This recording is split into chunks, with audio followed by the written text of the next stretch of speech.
નમસ્કાર, હું આપનો રાજુ કરપડા. હાલ જે સુરેન્દ્રનગર જિલ્લાના મૂળી તાલુકામાં સિંચાઈના પાણી માટેથી જે લાઈનનું કામ ચાલુ છે, એમાં મહત્વની વાત થોડી કરવી એ હતી કે અમારી ટીમ અને ખેડૂતો સાથે લડી અને છેલ્લા 4-5 વર્ષથી કન્ટિન્યુ લડત આપી. ગામડાઓમાં સભાઓ કરી, જિલ્લા મથકે રજૂઆતો કરી, રેલીઓ કરી, ધરણાઓ કર્યા. ચૂંટણીઓમાં પણ મહત્વનો મુદ્દો સિંચાઈના પાણીને બનાવ્યો, જેના પરિણામ સ્વરૂપે ક્યાંક ને ક્યાંક સરકાર દ્વારા આ યોજના લાગુ કરવામાં આવી. ખેડૂતો વતી અમે સરકારનો આભાર પણ માનીએ છીએ. પરંતુ આ યોજનામાં જ્યાં હજુ ભૂલો છે, આ ભૂલને સુધારવા માટે થઈ સરકારને નમ્ર વિનંતી કરવા આવ્યા છીએ અને સરકારને વિનંતી કરીએ છીએ કે જે ખર્ચ કરવામાં આવી રહ્યો છે એ લેખે લાગે અને ખરેખર એમાં જે સુધારો કરવો પડે એવું છે આ સુધારો કરવામાં આવે. હાલ જે મહત્વની વાત કરીએ તો ધોળીધજા ડેમથી કળમાચ સુધી 2 લાઈનો નીકળે છે. મેઇન લાઈન એકનું માપ છે 1369 mm, બીજાનું માપ છે 1318 mm. આ મુખ્ય લાઈનમાંથી કોઈ તળાવ ભરવાનું નથી. અહીંયાથી પેટા લાઈન નીકળશે, એની અંદરથી બીજી પેટા લાઈન નીકળશે. એટલે કે મુખ્ય લાઈનમાંથી 2 પેટા લાઈનો જે નીકળશે પહેલી પેટા લાઈન નહીં, બીજી પેટા લાઈનમાંથી તળાવ ભરવાનું છે. હવે તળાવ ભરવાનું છે એ લાઈનનું ડાયામીટર કેવડું છે, એ લાઈન પહોળાઈ કેવડી છે, આ ખૂબ મહત્વ રાખે છે. કારણ કે ખેડૂતો છે, અભણ ખેડૂતો છે, એને પણ નોલેજ છે કે તળાવ ભરવા માટે કેટલું પાણી જોઈએ, કેવડી લાઈન જોઈએ. આજે ખરેખર જે લોકો જે ક્યારેય પાણીના મુદ્દે બોલ્યા નથી, લડ્યા નથી, ક્યારેય એમને પાણીના મુદ્દે રજૂઆત નથી કરી, ઉલટાના જ્યારે અમે સિંચાઈના પાણીની વાત કરતા ત્યારે જે લોકો કહેતા, લોકલ ભાજપના નેતાઓ જે લોકો કહેતા હતા કે આ ઊંધી અડાળી જેવો ઢાળ છે, અહીંયા ક્યારે પાણી ન પહોંચે, આજે એ લોકો લાઈનો ઉતરે છે, ત્યાં ગાડીઓની બાજુમાં જઈ અને ફોટા પડાવી, ફોટો સેશન કરી પોતાની પીઠ થાપડી રહ્યા છે.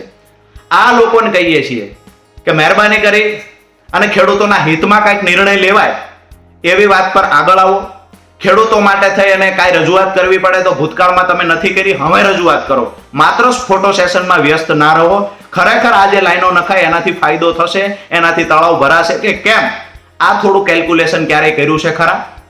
મારી જાહેરમાં તમામ એન્જિનિયરોને પણ હું ચેતવણી આપું છું, તમામ એન્જિનિયરોને ખુલ્લી ચેલેન્જ પણ આપું છું કે 45 ગામના તળાવ ભરવા માટે જે તમે લાઈનોની વ્યવસ્થા કરી છે એમાં લાઈન જે પેટા મેઇન લાઈનમાંથી જે પેટા ત્રીજી લાઈન નીકળે જેનાથી તળાવ ભરવાના છે એ લાઈન 8ની થી લઈ અને 16ની સુધી છે. એટલે કે 200 mm નું ડાયામીટર થી લઈ 450 mm નું ડાયામીટર સુધીની છે.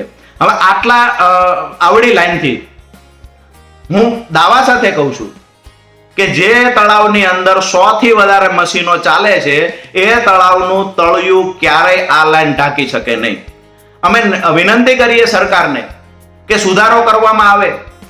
જે એસ્ટિમેટ હતો 417 કરોડનો, ક્યાંક ને ક્યાંક આમાં બાંધછોડ કરી અને જે આજે ખર્ચ 324 કરોડ રૂપિયામાં પ્રોજેક્ટ તૈયાર કરવામાં આવ્યો છે, ખર્ચ ભલે વધારાનો થાય પણ ખેડૂતોની સમસ્યાનું કાયમી નિરાકરણ આવે, આવું કંઈક સરકાર દ્વારા વિચારવામાં આવે. અને લાઈન પણ જે નાખવાની છે પેટા લાઈન એ એચડીપીની છે. એચડીપીની લાઈન પ્લાસ્ટિકના પાઇપ જેવો જે કાળો પાઇપ આવે છે, ભૂતકાળમાં પીવાના પાણી માટેની આ લાઈનો જ્યાં નાખી છે યોજના સદંતર નિષ્ફળ ગઈ છે.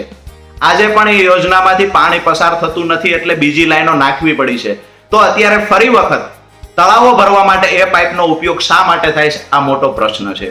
મહત્વની વાત એ છે કે કોઈ પોતાની પીઠો થાબડી રહ્યા છે, એની જગ્યાએ ખરેખર કેલ્ક્યુલેશન કરવામાં આવે કે 8ની લાઈનથી અને 15ની, 12ની, 16ની લાઈનથી ખરેખર આવડા મોટા તળાવ ભરાશે.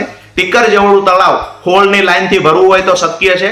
અહીંયા આ બાજુ પ્રેશરથી પાણી આવશે તો પણ ખંપાળિયાનું તળાવ, વડોદરાનું ડેમ આ ભરવું શક્ય છે. આ ખરેખર પૂછવાની જગ્યાએ, હિસાબો કરવાની જગ્યાએ જ્યાં પાઇપો ઉતરે છે ત્યાં ફોટા પડાવી અને પોતાને પીઠો થાબડી રહ્યા છે નેતાઓ. નમ્ર વિનંતી સરકારને કહીએ છીએ ખેડૂતના હિતમાં નિર્ણયમાં ફેરફાર કરી અને થોડો સુધારો કરવામાં આવે. જે પાઇપ એચડીપી નાખવામાં આવે છે એના ડાયામીટર મોટા કરી અને પાઇપ લોખંડના નાખવામાં આવે, આવી વ્યવસ્થા થાય. ભૂતકાળમાં જે ખરેખર પાઇપ સદંતર નિષ્ફળ ગયા છે એ પાઇપનો ફરીવાર ઉપયોગ ન કરવામાં આવે. અને બાકી રહેલી વાત કે જે તળાવો બાકી રહ્યા છે એ તળાવો ભરવા માટે પણ યોજના તૈયાર કરવામાં આવે.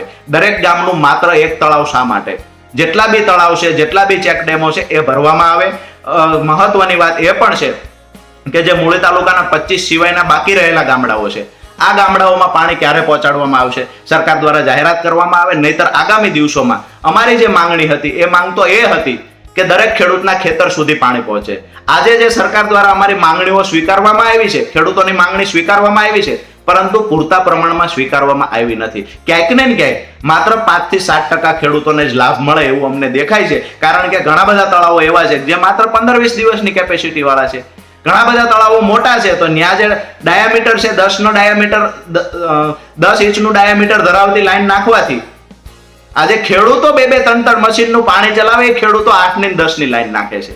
તમે લોકો તળાવ ભરવા માટે 8-10 ની લાઈન નાખશો? બિલકુલ આખું જે કેલ્ક્યુલેશન કોઈએ પણ કર્યું હશે, હું માનું છું અભ્યાસ કર્યા વગરનો આખો પ્રોજેક્ટ તૈયાર થઈ ગયેલો હોય, આવું અમને ક્યાંક ને ક્યાંક દેખાય છે. આવનાર સમયમાં સરકારને નમ્ર વિનંતી કરીએ છીએ કે મૂળી તાલુકાના બાકી રહેલા ગામડા, થાનગઢ, ચોટીલા અને સાયલાના જે ગામડાઓ છે જ્યાં સિંચાઈનું પાણી પહોંચ્યું નથી, સરકાર દ્વારા યોજનાઓ તૈયાર કરી અને દરેક ગામ સુધી સિંચાઈનું પાણી પહોંચાડવામાં આવે. જે જગતનો બાપ ખેડૂત કોઈના કારખાનાનો મજૂર બનવા માટે લાચાર છે, તો એ ખેડૂતને પોતાની ખેતી છોડી અને જવું ન પડે એ માટે સરકાર સિંચાઈના પાણીની વ્યવસ્થા કરી આપે.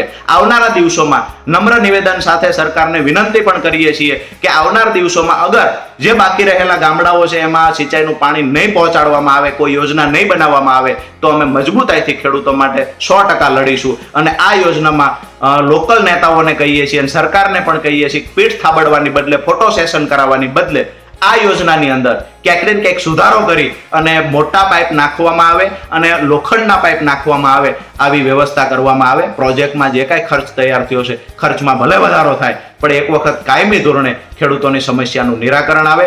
જેટલા ગામમાં તળાવો છે આ તળાવ ભરવામાં આવે અને જે ચેકડેમ બની શકે એવું છે ત્યાં ચેકડેમ બનાવવા માટેના પણ પ્રયત્ન થાય. આભાર.